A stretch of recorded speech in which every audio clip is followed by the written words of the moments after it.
Amen. Hallelujah. Amen. Let's turn to 1 John chapter 1. Ouvrons nos Bibles dans 1 Jean chapitre 1. We'll read from verse 1 to chapter 2, verse 2. Nous allons lire à partir du verset 1 jusqu'au chapitre 2, verset 2. 1 John chapter 1, 1 Jean chapitre 1, from verse 1 to chapter 2, verse 2. du verset 1 au chapitre 2, verset 2. Please, I would like you to open your Bible. S'il vous plaît, j'aimerais que chacun ouvre sa Bible. You may receive light, which does not come directly through teaching. Tu pourrais recevoir une lumière qui ne viendra pas directement à travers l'enseignement. Open your Bible. Donc, ouvre ta Bible. And as we read, follow Et in your Bible. pendant qu'on lit ici devant, suis la lecture dans ta Bible. 1 Jean chapitre 1, du verset 1 au chapitre 2 au verset 2. Ça commence par la version Louis II. Ce qui était dès le commencement, ce que nous avons entendu, ce que nous avons vu de nos yeux, ce que nous avons contemplé et que nos mains ont touché concernant la parole de vie, car la vie a été manifestée et nous l'avons vue et nous lui rendons témoignage et nous vous annonçons la vie éternelle qui était auprès du Père et qui nous a été manifestée. Ce que nous avons vu et entendu, nous vous l'annonçons à vous aussi afin que vous aussi vous soyez en communion avec nous. Or, notre communion est avec le Père et avec son Fils Jésus-Christ. Et nous écrivons ces choses afin que notre joie soit parfaite. La nouvelle que nous avons apprise de lui et que nous vous annonçons, c'est que Dieu est lumière et qu'il n'y a point en lui de ténèbres. Si nous disons que nous sommes en communion avec lui et que nous marchions dans les ténèbres, nous mentons et nous ne pratiquons pas la vérité. Mais si nous marchons dans la lumière, comme il est lui-même dans la lumière, nous sommes mutuellement en communion et le sang de Jésus, son Fils, nous purifie de tout péché. Si nous disons que nous n'avons pas de péché, nous nous séduisons nous-mêmes et la vérité n'est point en nous. Si nous confessons nos péchés, il est fidèle et juste pour nous les pardonner et pour nous purifier de toute iniquité. Si nous disons que nous n'avons pas péché, nous le faisons menteur et sa parole n'est point en nous. Mes petits enfants, je vous écris ces choses afin que vous ne péchiez point. Et si quelqu'un a péché, nous avons un avocat auprès du Père, Jésus-Christ le juste. Il est lui-même une victime expiatoire pour nos péchés, non seulement pour les nôtres, mais aussi pour tous ceux du monde entier. Amen. Je vais vous lire la version. Va au milieu.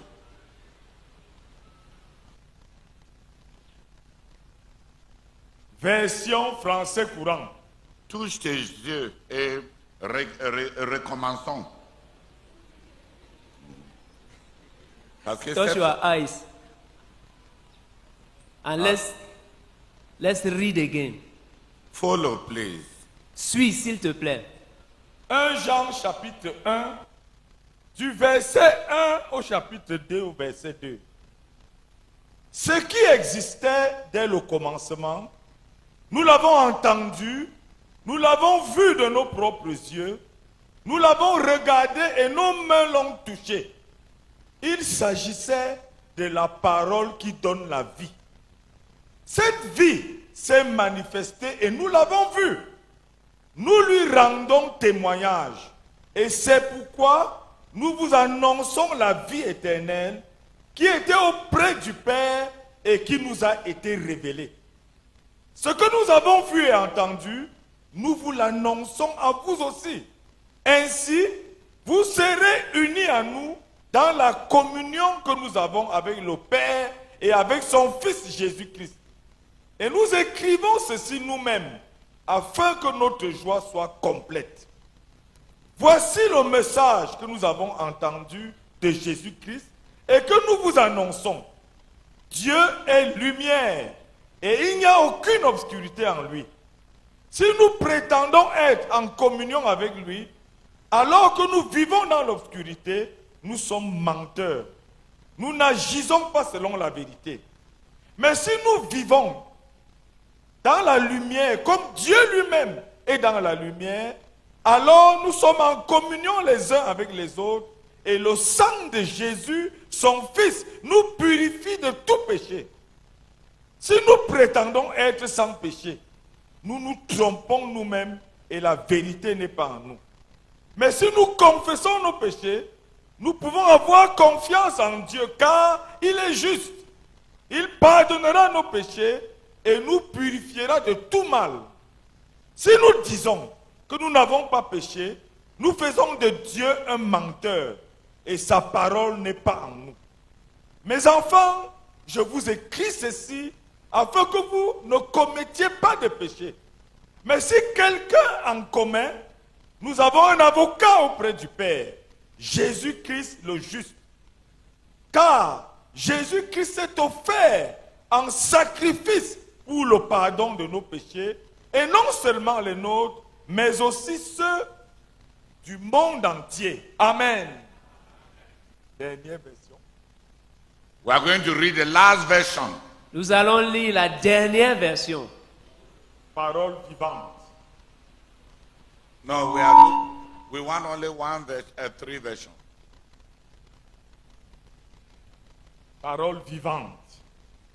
1 Jean chapitre 1. Bien. Tu ne dépasses jamais la moitié de ce. Okay. Pardonnez-moi, je vous ai abandonné depuis. Mais je reviens, dis Amen. Voilà. Okay. 1 Jean chapitre 1, du verset 1 au chapitre 2 au verset 2, version parole vivante. Nous vous annonçons le message de celui qui est la parole de vie. Il existait depuis les origines. Or, nous l'avons entendu, nous l'avons vu de nos propres yeux, nous l'avons contemplé et nous l'avons touché de nos mains. Oui, celui qui est la vie est apparu.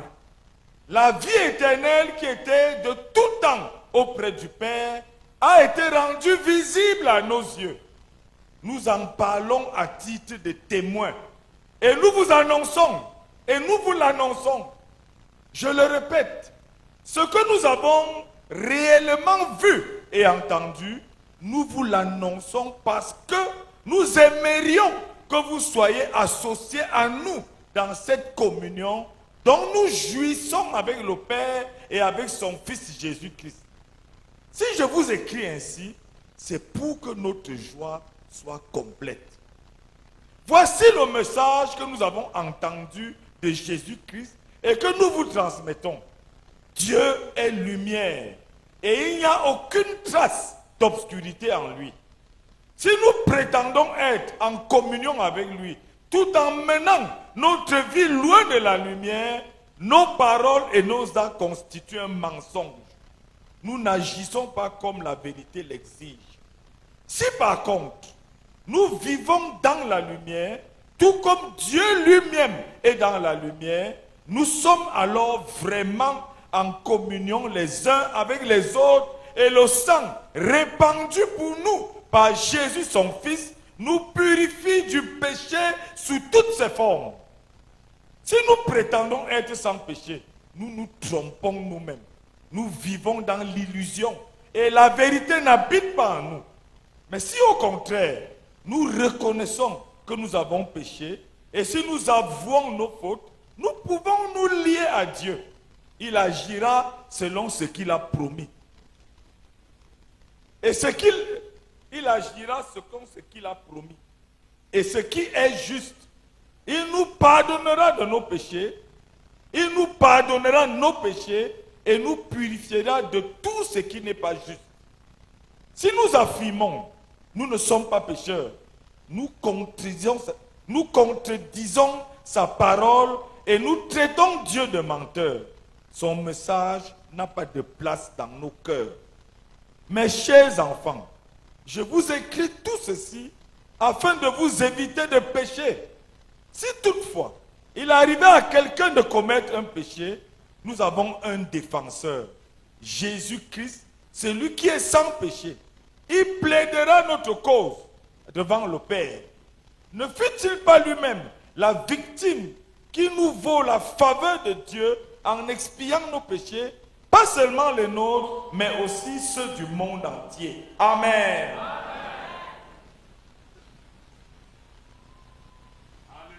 Amen. In these 12 verses, Dans ces 12 versets, we are going to cover 3 major sections. nous allons couvrir 3 sections majeures. Verse 1 to 4, Du verset 1 au verset 4, we shall look at how the life of God has been revealed nous allons voir comment la vie de Dieu a été révélée and how it has been received. et comment elle a été reçue. From verse 5 Du verset 5 to chapter 2, verse 2, au chapitre 2, verset 2, we shall look at how to live this life of God that has been revealed and that has been received. nous allons voir comment on doit vivre cette vie de Dieu qui a été révélée. Comment vivre. Ok. Nous allons voir comment vivre cette vie de Dieu qui a été révélée et qui a été reçue. The life of God revealed La and vie- received. La vie de Dieu révélée et reçue. The life of God lived. La vie de Dieu vécue. And lastly, Et finalement, we shall look at the authority that comes, that the authority of that life. nous allons voir l'autorité de cette vie.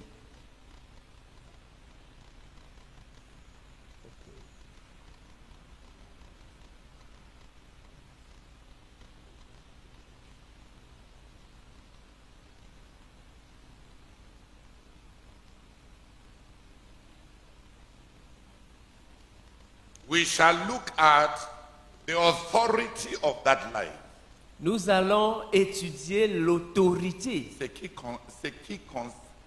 en quoi consiste l'autorité de cette vie.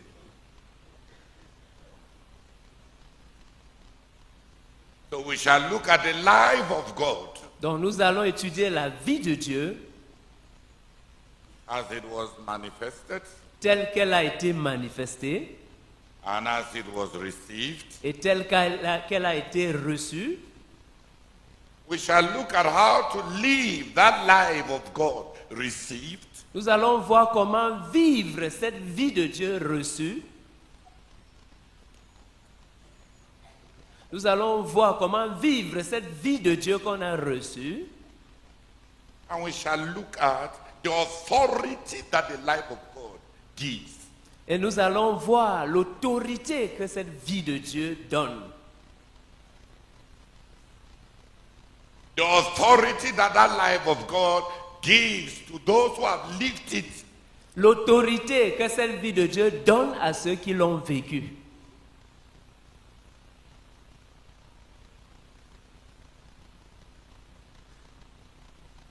Those are the 3 parts. Voilà les 3 parties que nous allons examiner. There are a lot of other things inside. Il y a beaucoup d'autres choses dedans. Il y a beaucoup d'autres choses dans ce passage. But my burden is the life of God.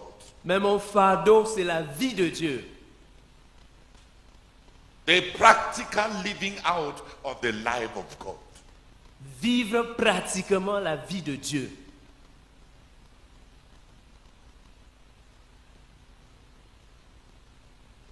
We will read now 1 John chapter 1, verse 1 to 4.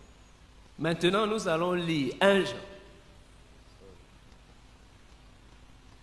Lisons à présent 1 Jean, chapitre 1, versets 1 à 4. In that passage, Dans ce passage, in verse 1 to 4, dans le passage du verset 1 au verset 4,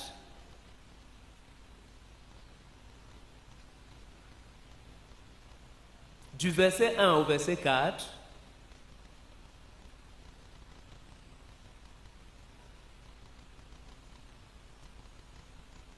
there are many repetitions. il y a beaucoup de répétitions. It's as if the Apostle John repeats the same thing 3 times. C'est comme si l'apôtre Jean répète la même chose 3 fois.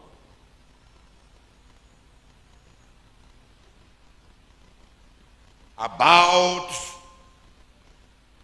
the life that comes from God. Au sujet de la vie qui vient de Dieu. Au sujet de cette vie qui vient de Dieu. Au sujet de cette vie qui vient de Dieu. He calls it the word of life. Il l'appelle la parole de la vie. And then in the next repetition, Et dans la prochaine répétition, et quand il répète ça encore, et quand il répète ça encore, he calls it il appelle cela the life that appeared. la lumière qui est.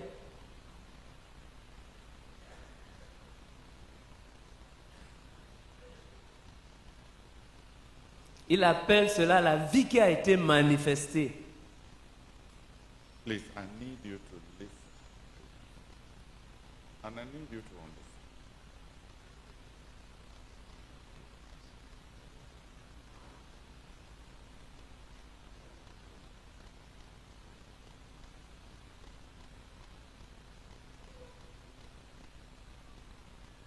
He repeats about the life from God. Il répète, il parle de la vie venant de Dieu pour une deuxième fois.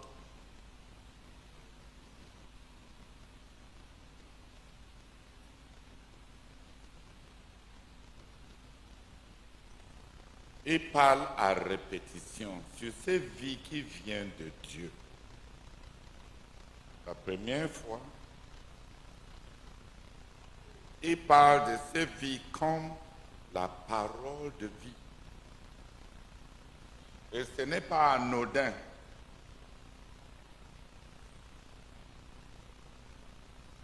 La deuxième fois, il parle de la vie qui a apparu. Cette vie-là qui a apparu.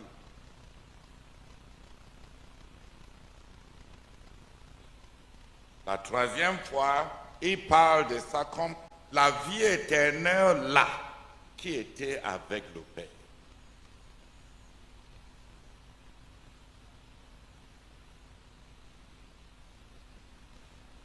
Et chacun de ces répétitions a une nuance qui nous concerne.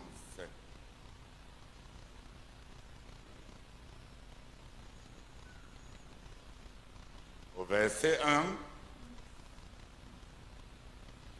il parle de la parole de vie.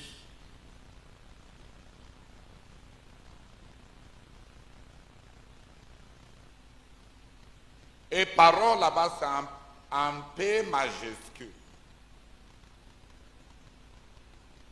qui est une personnification.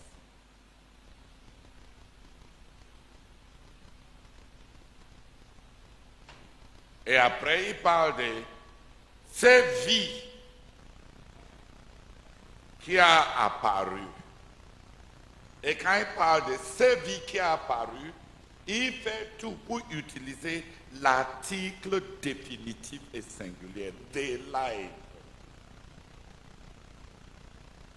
Parce qu'il n'y a pas beaucoup de vies qui ont apparu.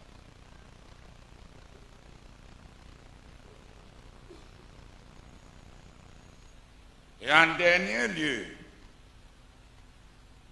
il parle de la vie éternelle qui était avec le Père.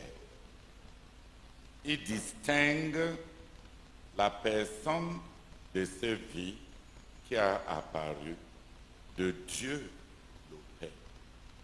Et en faisant ces répétitions, il a dit des choses énormes.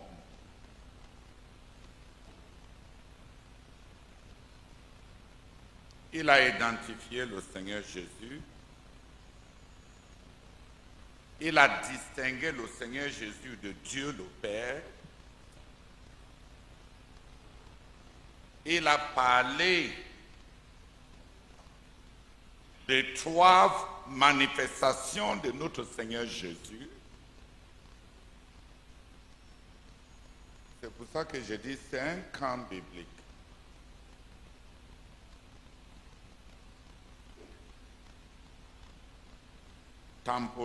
Temporise-toi et revenons à la vie.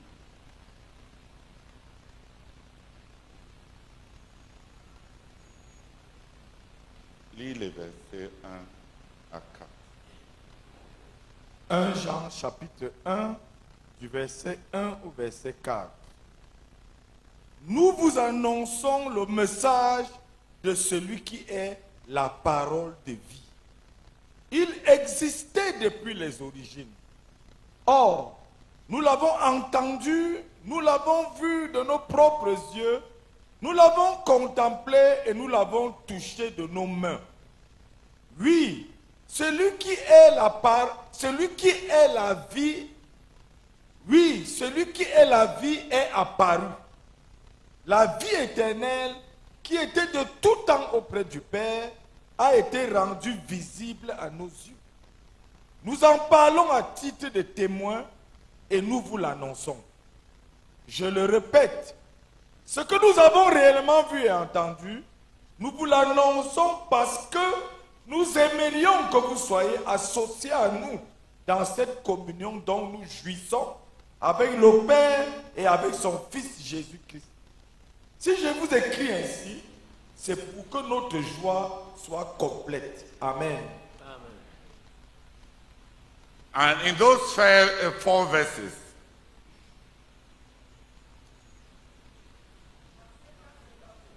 Dans ces 4 versets,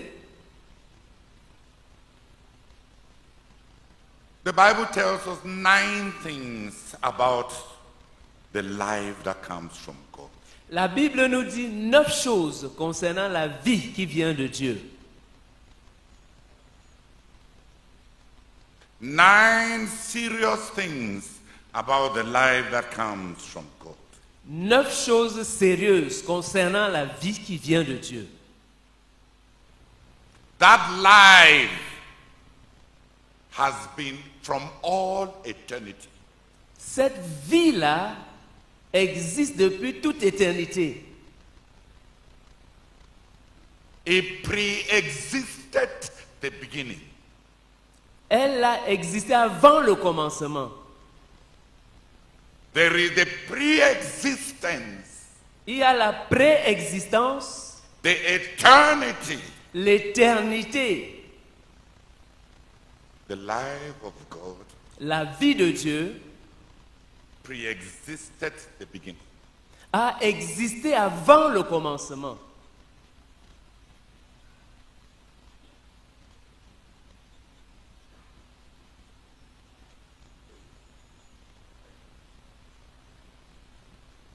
In the prologue of the Gospel of John, Dans le prologue de l'évangile de Jean, The Apostle John went into detail. L'apôtre Jean est rentré dans les détails. In the beginning was the Word, Au commencement était la parole. and the Word was with God, Et la parole était avec Dieu. and the Word was God. Et la parole était Dieu.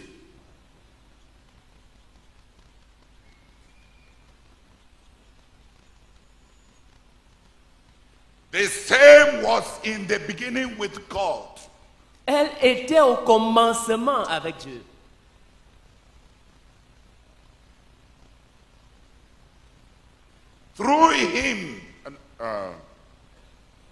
Through him, all things were created. Toutes choses ont été faites par elle.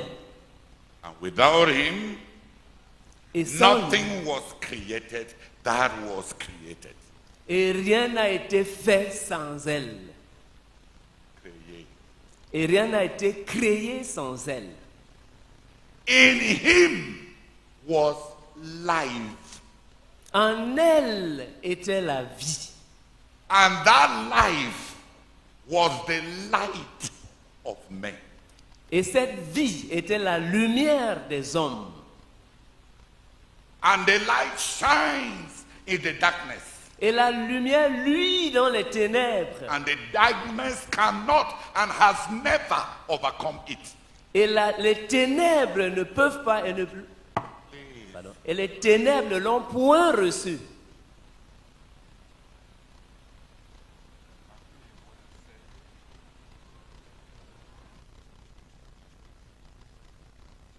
Et les ténèbres ne peuvent jamais et ne l'ont jamais vaincu.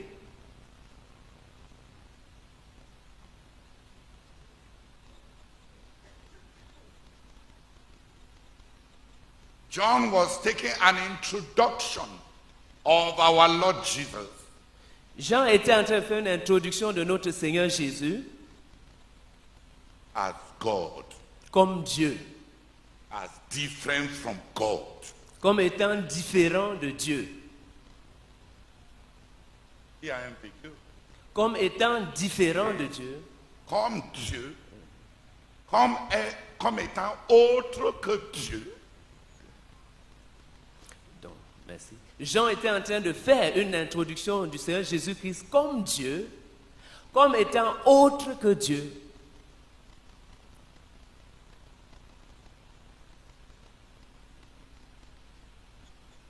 And in the introduction to 1 John, Et dans l'introduction à l'épître de 1 Jean, he comes back, il revient, not in the same sequence, pas dans la même séquence.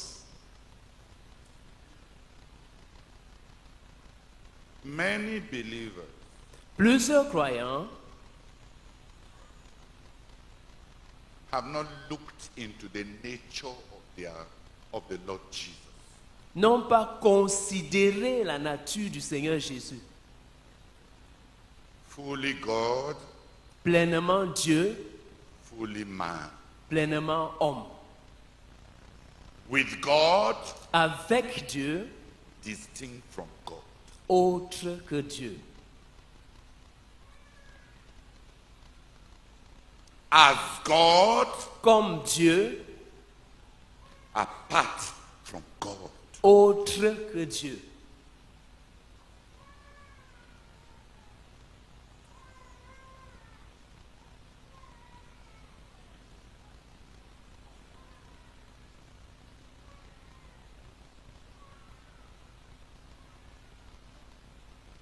Our Lord Jesus Notre Seigneur Jésus is the eternal word. est la parole éternelle.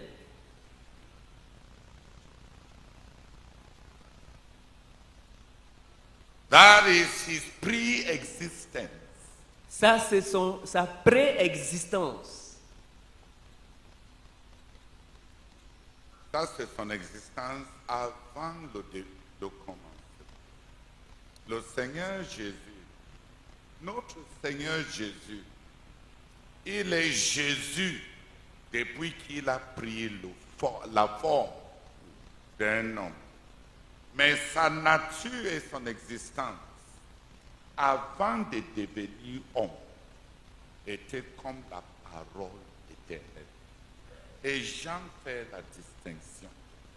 L'homme Jésus n'a pas été éternel parce qu'il fut né dans l'histoire.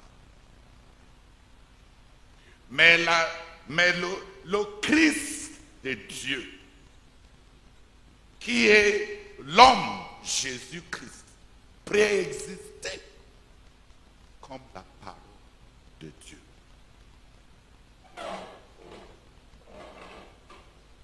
Ça veut dire que quoi? Je dis bien sûr que la plupart des frères, il suffit simplement que quelque chose marche. Donc ils n'ont jamais réglé leur foi en Christ. Le Christ éternel, le Christ historique et le Christ vivant. Il était dans l'éternité auprès de Dieu. Quand on dit auprès de Dieu, ça veut dire qu'il n'est pas synonyme à Dieu. Étant Dieu, qui veut dire qu'il a les prérogatives de Dieu. Il est Dieu, il est autre que Dieu. Il est un avec Dieu, il est différent de Dieu. Le Christ qui existait depuis l'éternité. Je vais me limiter à ce que Jean a dit, parce que j'espère que ceux d'entre vous qui voulaient faire carrière dans l'évangile vont prendre le temps pour étudier votre foi. Pour moi, j'ai reçu beaucoup de l'aide dans ma foi. Parce que si les musulmans vous accusent d'idolâtrie, que vous avez trois dieux, et tu n'as jamais réfléchi sur cette chose,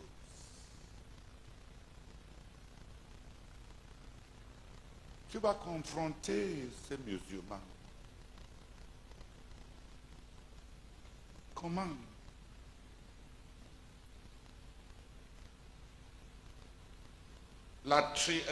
Dieu, Trinité,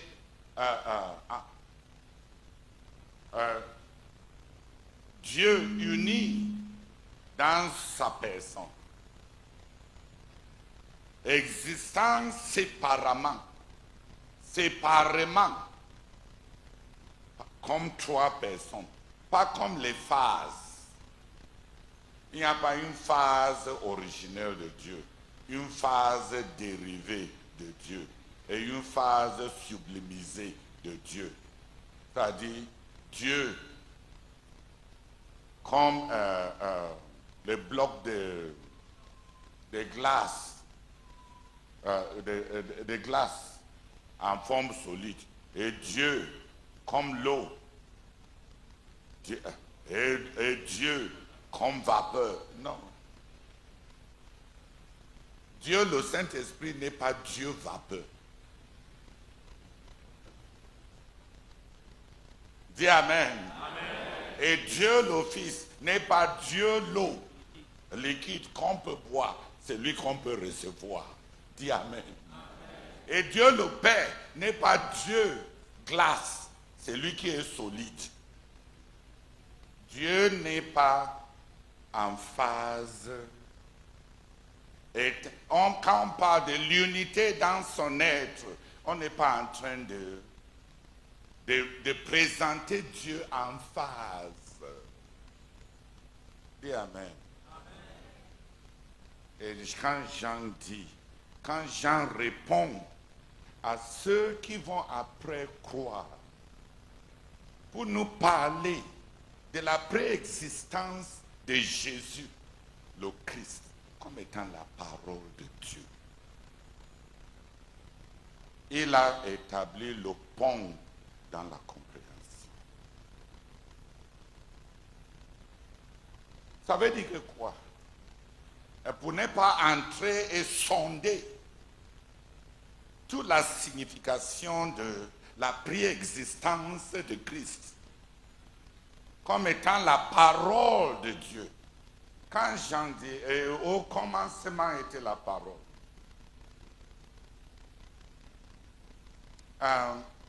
Logos en grec veut dire la parole. Et il était au commencement avant tout le commencement.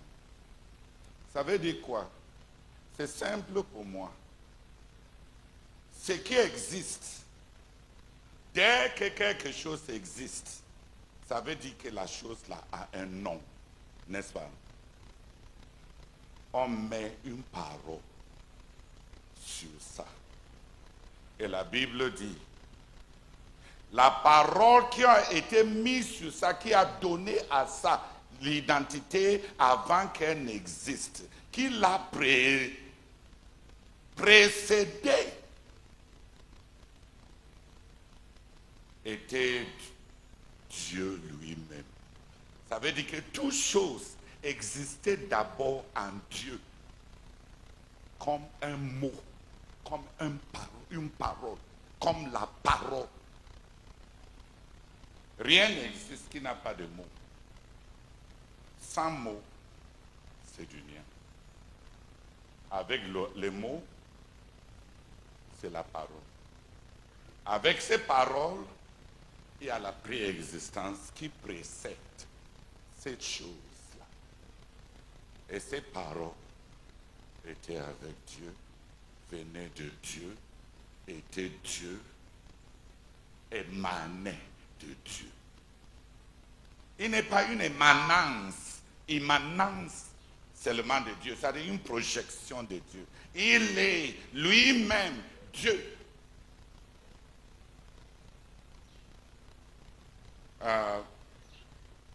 Les Africains ne sont pas philosophes, donc ils n'aiment pas trop ce qui casse la tête.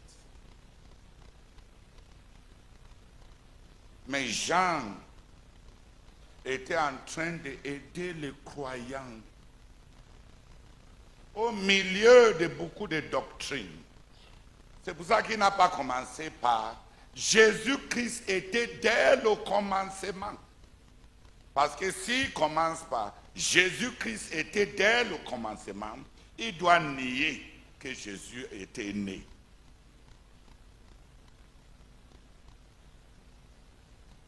Et s'il nie que Jésus était né, il a nié que Jésus était un homme. Et s'il nie que Jésus a été un homme, il a nié qu'on a un sacrifice pour tous les péchés. Et votre salut n'est basé sur rien. La parole était au commencement. Qui a compris? Ça, c'est la préexistence de Christ. C'était la vie de Dieu dans la parole de Dieu. La vie là a apparu. Ça, c'est l'incarnation. La vie a apparu. Ça, c'est le Christ historique. Le Christ dans l'histoire. Le Christ dans l'histoire a un début. La parole a apparu.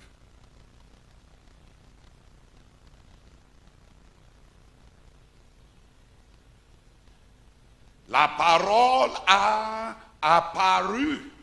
Et nous connaissons comment cette parole a apparu.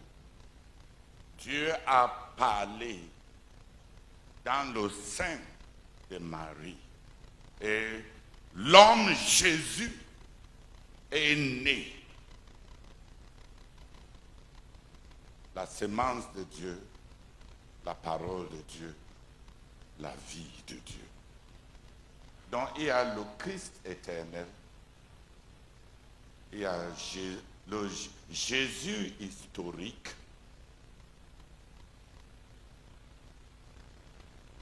c'est pour ça que Jean répète, quand il commence par dire, ce qui était dès le commencement, sans donner un article à cela. Et il personnifie ça concernant la parole de vie. Ce qui était dès le commencement, avant l'historicité de Christ, la préexistence de la vie de Dieu est appelée la parole de Dieu, comme personne.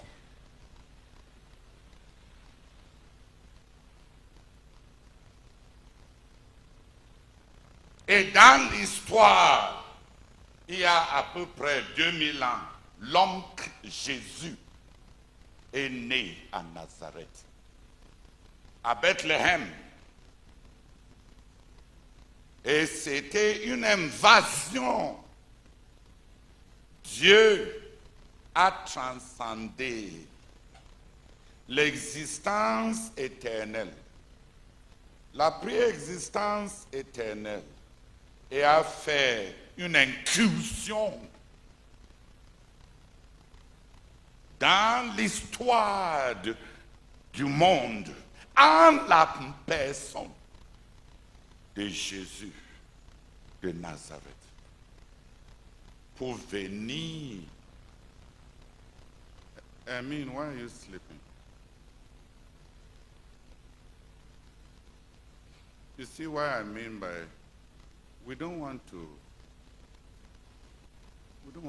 think.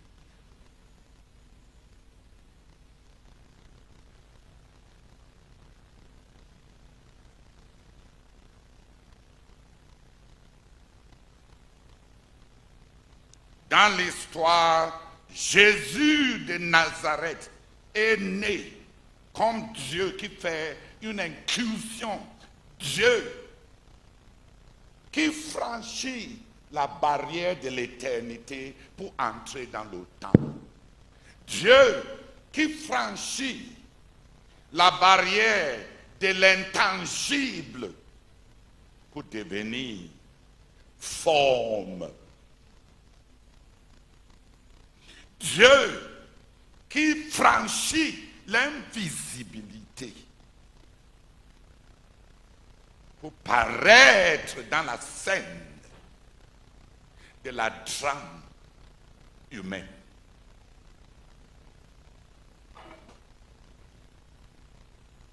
Et quand il a apparu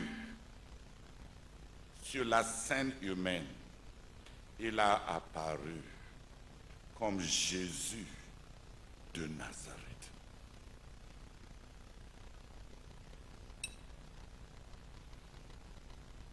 Donc Jésus, c'est la vie de Dieu révélée en forme de l'homme, totalement homme, totalement historique, totalement tangible.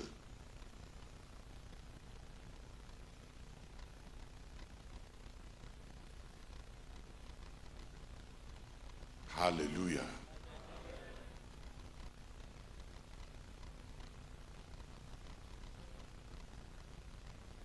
Donc la vie éternelle préexistait dans la parole. Jean est en train d'insister sur la vie était la parole, parce qu'il va revenir à nous montrer pourquoi la parole de Dieu est le seul moyen pour véhiculer la vie de Dieu.